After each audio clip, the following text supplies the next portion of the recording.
Murakoze bene data kugira ngo dusubire tuganire kuri uno munsi mwiza. Ijambo ry'Imana, wenda uno munsi nsinganira cyane amagambo menshi, wenda ntinze cyangwa se wenda afashe umwanya muremure nimba ariko navyita, nguko hari ijambo ryanje mu mutima nshaka ko tuganira rijanye n'igihe turimo. Hari ikintu namenye ko abantu bakora ibintu byiza, ariko kandi numva twosubira tukagendana inama bagakora byiza biruta. Ico mvuga ni iki?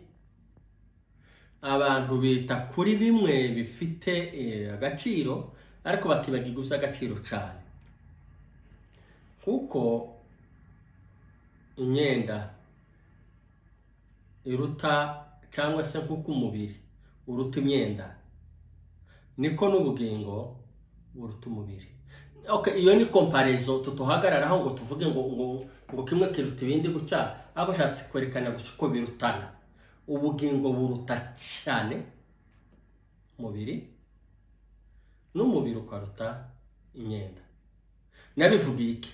Nabivugiye ko mbona abantu bita kuri kimwe cy'umubiri ariko cy'ubugingo bagasa nk'atabigishinzwe.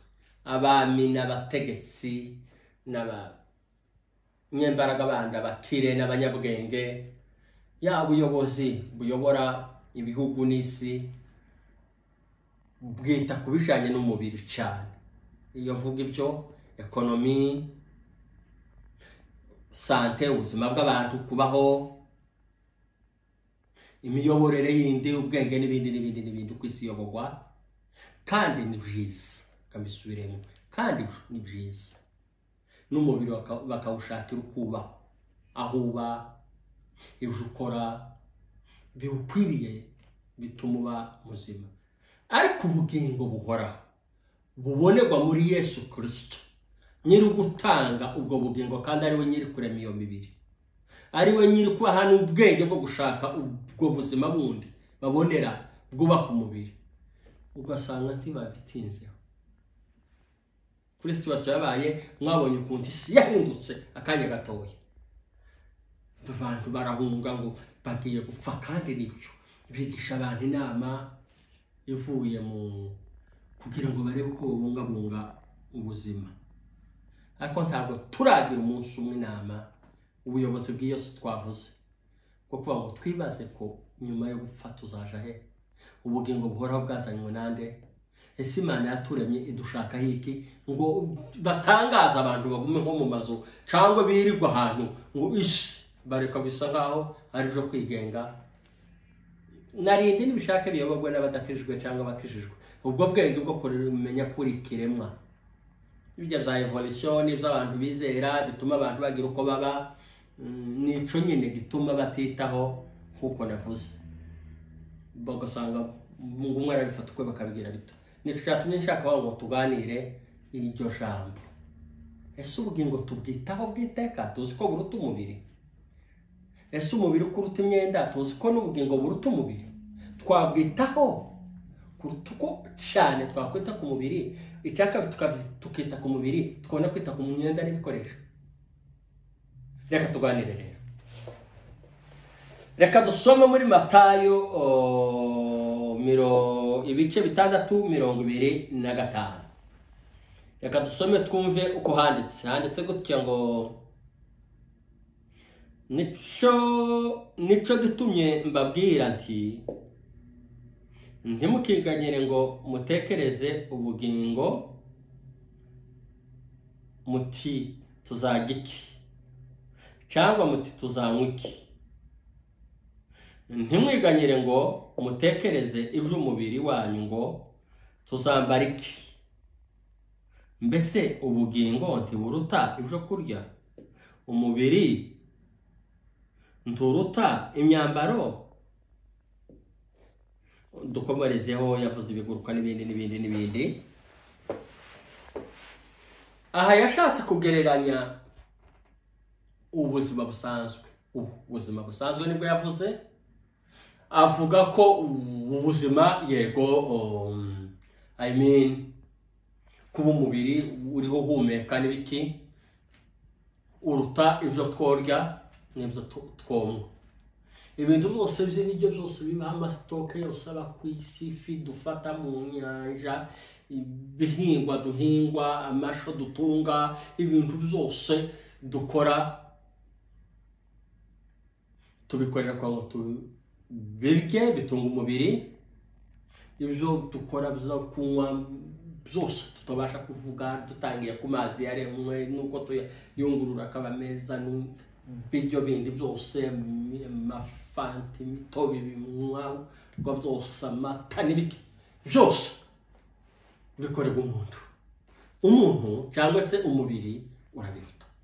Agera no ku myenda aravuga ngo imyenda nayo umubiri urabiruta.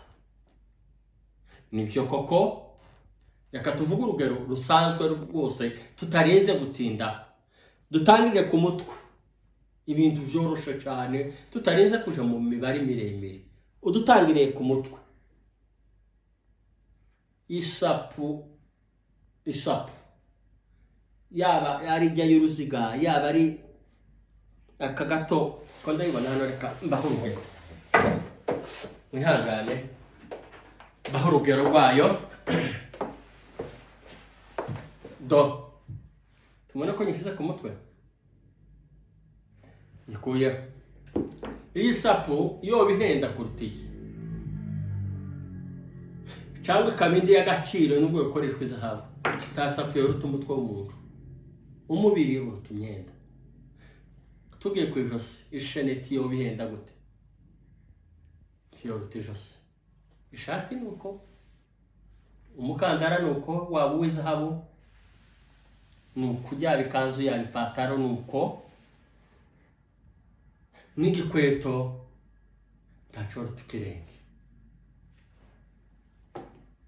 n'ukuboko ntako ruta isaha. Uko byoba bihenda, hari masheneti agura ibihumbi by'amadolari ngo n'ibikweto nuko. Iyo bavuze ibyo baba bashatse kuvuga n'iby'ubuzima hanze, yaba inzu, yaba amamodoka, yaba iki, biriya byose bikorerwa umuntu, ntakiruta umuntu. Yego nubwo inzangano zaje n'akavuyo kakaza, abantu bakaboza ibiryo, abantu bakazira ibyo bamwe, abantu bakazira ibyo bambara, bakabobizizanya, abantu bakazira amazu, bakazira imodoka, babirwanira, babipfa, binyagana, bagira bate, n'ubwenge bwagiye hasi cyane, bwibagirwa agaciro k'ikiremwa muntu. Ariko tubigaruye ku muntu kuri wowe ku giti cyawe uretse abandi, wumva ko afite agaciro gake kubera uwo mwijima babaye, utamenya agaciro ka mugenzi wawe ko ngana nawe, tuvuge kawe ku giti cyawe ntacyo kwiguranya ubuzima. Nimwibuke ijambo Satani yigeze kugerageza Yobu, Imana yamwerekanye nk'umukiranutsi, abura abantu, abura ibintu byiwe byose, nubwo yarabuze abandi bameze nkawe, ariko nyine umuntu n'umuntu ntawubwenge undi.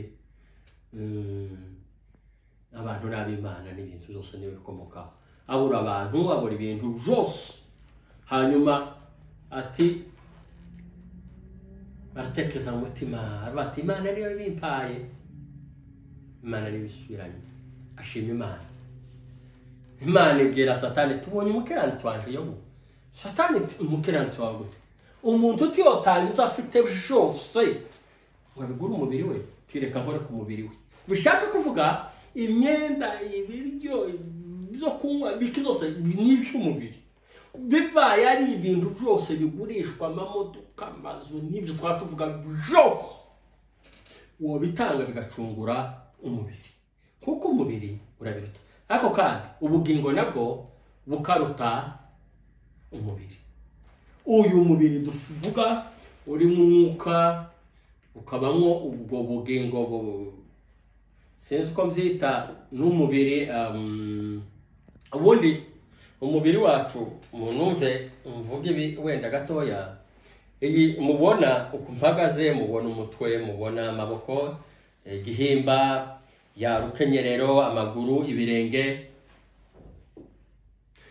iyi mubona hanze hariho umubiri utwikiriye w'inyama, magufwa arindani itaboneka, yego bityo kuva ku mutwe ukagera ku birenge. Iyi ni housing, iyi ni inzu, ariko ibiba muri iyi nzu apana bibamwe indani ngiye kuvuga wenda umutima, umwijima, ibindi biba mu mubiri. Oya, uwo tujuru n'umubiri n'inyama n'icyo kimwe n'ibikorana ubwonko n'ibindi n'ibyo, ariko ibiba muri iyo housing y'ibyo bintu ujambaye amagufwa n'inyama n'amaraso n'ibindi, habamwo umwuka, hakabamwo ubugingo. Ubwo bugingo rero twatwigisha si ubwo ndi kuvuga, ariko habamwo ubugingo, hakabamwo n'umubiri. Umubiri uba mu mubiri, amasansi 5 burya niyo present umubiri, murabyumva. Amasansi 5 niya present nk'umubiri wundi ugaragara, nkuko n'ibindi ari ubwo bugingo ari umwuka bica muri amasansi tujuru kugira ngo bikorane.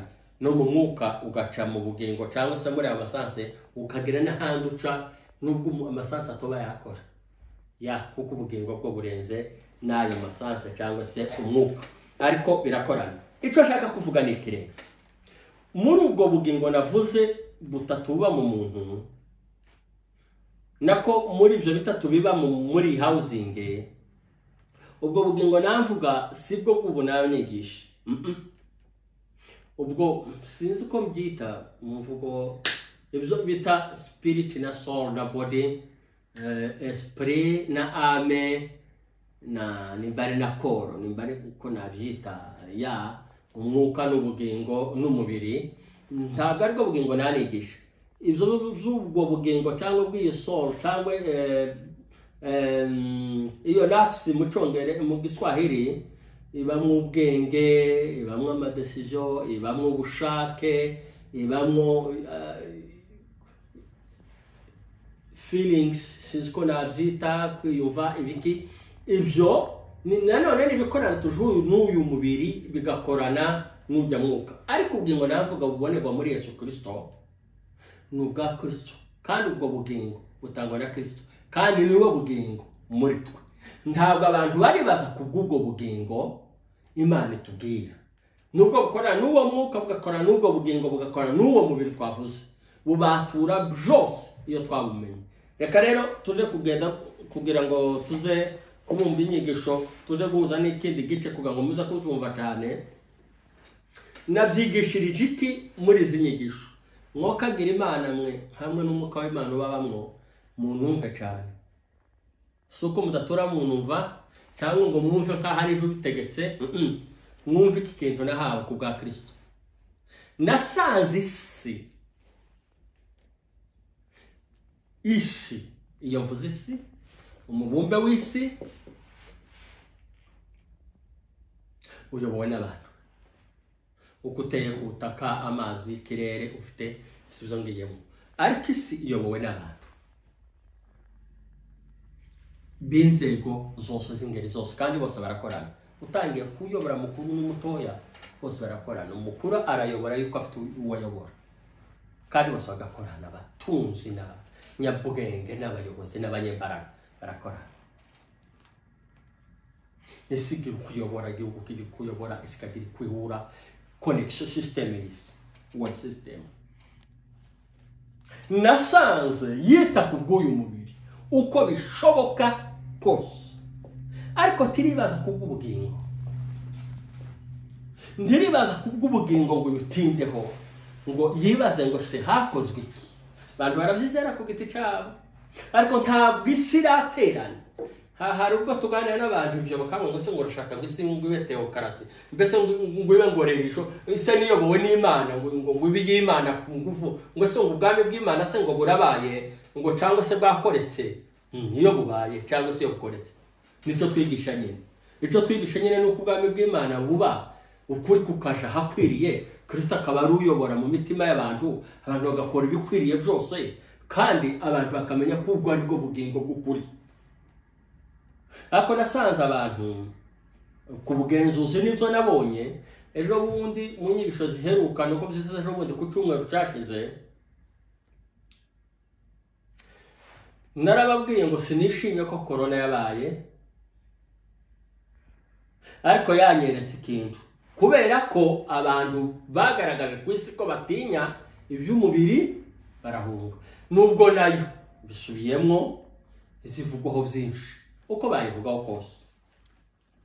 Bamwe ati ni corona COVID-19 icyorezo cyarabaye, indwara izamo biki na biki, abandi tireka ni G5, abandi tireka ni revolution y'isi ishaka guhindura tutomenya, abandi tireka ni ekonomi y'isi ishaka kuvuga, abandi ati ni politike. Uko byoba kose icyatumye abantu bagenda bagahunga bakasha mu mazu, ciswa kw'imibiri y'abantu yayifa nibyo zina ryasohotse hanze, kandi bakavuga yuko abantu babanduza abandi, turahungana tuja mu mazu barengera umubiri. Kandi reka bisubiremo, nimba ariko byari bimeze bakoze neza kugira ngo barengere imibiri gute, ariko ntibarakora neza irutaho yo kumenya ko hari ikindi kiruta umubiri, iki ubugingo buruta ubungubu baganira kuzo kujya no kunywa, buruta ubungubu bambika imyenda, ubugingo. Reka dusome muri Matayo 18 no ku 8. Matayo 18 no ku 8. Dati yabimpaye hari igihe tangira kubwiriza cyangwa se ntangira kuvuga ijambo ryayo nkumva isengesho murisha kubwa Kristo. Data mu izina rya Yesu Kristo, imitima y'abantu iri ahangaha igume yumva ibi, babisubira bitekerezeho none. Habaye umuntu yobaho tafata umwanya wo kwitekereza ngo agire igihe yavuyemo n'ikihageze, ngo agire ibyo amenya bifite agaciro mu buzima n'ibindi uko birutana agaciro, agahora gusasa nk'umuntu wiruka uko buca bwira ariko umuvuduko, ariko tahuza iminsi imwe mu kanya gato ngo amenye ngo ibyo nirukira nimara kwibona byose nzoba ngeze ku ntego, ngo akompare, ngo agereranye ibyo yahawe n'ibyo afite n'ibyo yirukira, ngo amenye kiruta ikindi. Kiruta ibindi ni iki? Ni Kristo muri we. Tumutindaho gute, twamutekerezaho gute? Uhaba abantu ubwenge data we ubwo tuganirira iri jambo, twisuzume mu cyo turimo n'ibyo dukora. Akoze Yesu. Reka dukomeze. Tuvuze Matayo ibice 18 no ku 8. Handitse gutya ngo, ariko ukuboko kwawe cyangwa ukuguru kwawe nibigucumuza uce nibigucumuza ugute kure yawe. Ibyiza nuko wakwinjira mu bugingo usigaranye ukuboko kumwe cyangwa ukuguru, biruta ko wajugunywa mu muriro utazima ufite amaboko yombi cyangwa amaguru yombi ku icenda, cyangwa ijisho ryawe niri kugusha urinogore urite kure yawe. Ibyiza nuko wakwinjira mu bugingo usigaranye ijisho rimwe gusa, biruta ko wajugunywa muri Gehenumu y'umuriro ufite amaso yombi. Muzasoma mukomeje ko turacuruza uburyo umwete. Nasomye iryo jambo cyane, twukuramo ijisho riducumuza tudasiba gucumura, cyangwa hari abantu bacumura, abantu utabari impumyi ku isi bakuramo amaso. Ese nicyo byari bivuze? Amaboko n'ijisho, uko umuntu ucumuza ijisho ni kuko kwakora n'ibintu, n'ukuguru nuko byo twirukaramo ni byinshi, ntabwo wenda byose ari ivuga butumwa, nubwo n'ibindi tubishinzwe atari ibibi, ariko amaguru niyo yiruka wanakora ibyo utekereza biba ari byiza ni amaguru. Yaragereranyije avuga ibyo, kandi koko hari n'abemeye gutanga ubugingo bwabo uretse gusa gukuramo amaso n'amaboko bwose bugapfa kubera Kristo. Ndibaza niki yashakaga kuvuga ahangaha. Tuzonogora amaso yaducumuze Yesu kwa bo bimpumye tukiranutse bo babanga. Nkurikira ijambo muri context aho yari aturutse, ndanarisoma munsi ndarireba aturutse kuri context ya Matayo 18 no kuri 6 avuga yuko ariko ushukumwe muri aba bato banyizera akamugusha. Ikiruta nuko yahambirwa urusyo mu ijosi rye akazikwa imuhengere mu nyanja. Ndavuga ati kumbe karavuga bamwizeye kugusha uwamwizeye kwari cyo kibi cyane cyotuma umuntu atabwa mu muriro, cyangwa se umuntu avuye mu byizerwa nimba byonashoboka, cyangwa bakamubuza kwinjira mu byizerwa. Kurikira iri jambo kugira ngo ndimenye. Noneho nturuka cyane kure ku 16 muri Matayo utangiye ku 16 umurongo wa 13 aho Yesu yababaza ngo banyitande. Barasobanura Petero aramuvuga arakomeza abasobanurira iby'urupfu rwiwe. Petero ati reka ibyo amubwira ngo mvi nyuma Satani. Arakomeza Yesu ariko ababwira nza kumvaga ijambo aho yarikuye muri context yaryo muri Matayo ku 16 no ku 24. Numva icavuzwe. Reka mbasomere bukeya noneho tuzokomeza. Numva icavuzwe. Hari uko Yesu yaganiraga amagambo hakaza abarwayi akabakiza, yamara kubakiza bakamubaza ibibazo, ariko yagera hamwe n'intumwa akabasubira mu magambo yari kuvuga. Numva ico yari yavuze muri Matayo 16 no 24. Nimwumva ko handitse, maze Yesu abwira abigishwa be ati umuntu nashaka kunkurikira yiyange yikorere umusaraba we ankurikire. Nkuko ushaka kurengera ubugingo bwe azabubura, ariko utita ku bugingo bwe ku bwanje azabubona. Kandi umuntu ujamumarira iki gutunga ibintu byose byo mu isi niyakubugingo bwe? Cyangwa umuntu yatanga iki gucungura ubugingo bwe? Kuko umwana w'umuntu azazana n'abamarayika be afite ubwiza bwase, ahereko yitura umuntu wese ibikwiriye ibyo yakoze.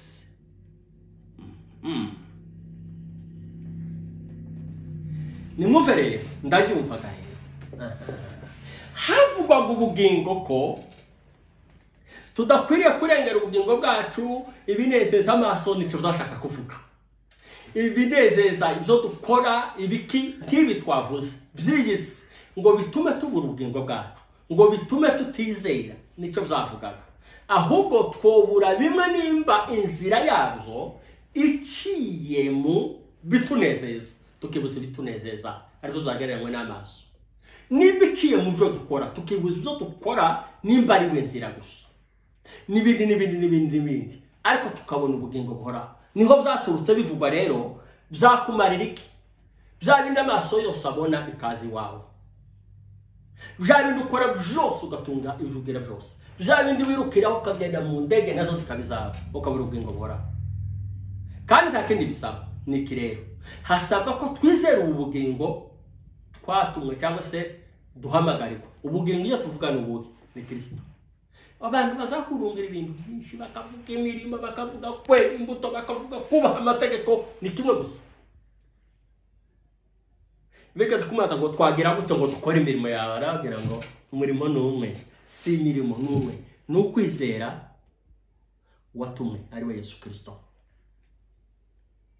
ni ukuvuga ngo isi izunamanywa hatabaye icyorezo kanaka iki cyavuye n'ibindi wenda bizozwa ngo usubire itekereze ngo ikiruta ibyorezo icodukiza ibyorezo ni iki ni Kristo ngo imugiraho inama isi yirirwe mu biterane cyangwa igira ukwezi kw'ibiterane isi isubire cyangwa se yikingirane mu mazu ishake Kristo nubwo ndiko mbivuga mu mvugo y'abantu bavuga ngo isigire ibiterane isigire yikingirane mu mazu gushaka Kristo ko ndabikoresha mu rurimi rw'abantu na concentration gereranyije cyabaye duhungisha imibiri ndavuga ati se ntacyo bakoze cy'ubugingo kugira ngo tucerekane nguko ariko byose uko bishakwa biruta uko hari uko bikora uri mu kazi kawe kubika Kristo gusaka kwimi akimikwa muri wowe agahindura ubugingo bwawe ukugenda n'ibyo ukora akaba wese apana kumufatira ibiterane by'iminsi apana kumuhungira amazu kuko ngo tuje kumushaka kabandi baza bagenda bakagira ibyumweru n'iminsi bikingiye bamushaka ntacyo bikirimo hako byati bihagije se nawe muti banza wenyine wakwinjiremo namara akwigisha ibyo ukora uhita gusa nawe bwa buzima bwa misi yose ese yari yatekereza ibyo kugira ngo imbuto abantu bera ari zo zivuga ubutumwa kuruta amagambo abantu bavuga tuvuga byinshi ariko ibigaragara bikaba bikeye abami n'abategetsi abakomeye bise batunzi abanyembaraga abanyamadini n'abandi ubwo bugingo bari babutekereza wowe tuvugana cyangwa se wowe turi kumwe bari babutekereza nizo nyigisho zaje z'uyu munsi muri no minsi mwikingiye mu mazu kubera situation ya corona kambivuge gutyo cyangwa se tubashiriho kuri itariki ya 26 z'uku kwezi kwa kane k'uyu mwaka wa 2020 wari wicara ngutekereze wibaze ngo no minsi turafunze kubw'abantu kubw'umubiri wacu ino minsi nibwo imibiri yacu ifunze Kristo ni muzima muri twe reka tumutinde kuruta uko twaba dufungiranye wari watekereza uko Kristo azogaruka ahagaze ku bicu situation bihari ni hananije ino mibiri yacu ikanzwe gutya tukamera gutya kandi dushaka ubwiza Kristo umwana w'Imana naza ari ku bicu aje gutora abo yacunguye abamwizeye wari wabitekereza ngo uvu ku isi zo hagarara ibitekerezo nibiba ku isi wari wabyibasaho wari umva ko ubwo bugingo wabikije muri Kristo waba kurindira kumanywa nijoro ugende udafite ikikurega kuko ntacu ntiwobura ikikurega mu bitekerezo kuko twishinja n'ibitariho ako Kristo yari muri wowe akumara ubwo bakagushinjura byose kuko muri we ntarubanza rwawe ubwo bugingo wari wabatekereza nizo nyigisho z'uno munsi nashaka ngo dusangire nk'uko Imana tuje imbere atwigisha ubugingo buhoraho ko buruta ibindi yego twita no ku mubiri n'imyenda ariko tubihe agaciro gatandukanye ibikorwa n'ibito umubiri wacu nawe w'agaciro kubera Imana yawe isemwe ngo ari uzotegeka isi cyangwa izokorera mu isi muri uyu mugabane ube mu buyobozi ariko ubugingo buhoraho ariko Kristo nibwo butangira nibwo bubanza niwe mwami wacu n'utuyobora ariko tuzotinda cyane Imana hezumugisha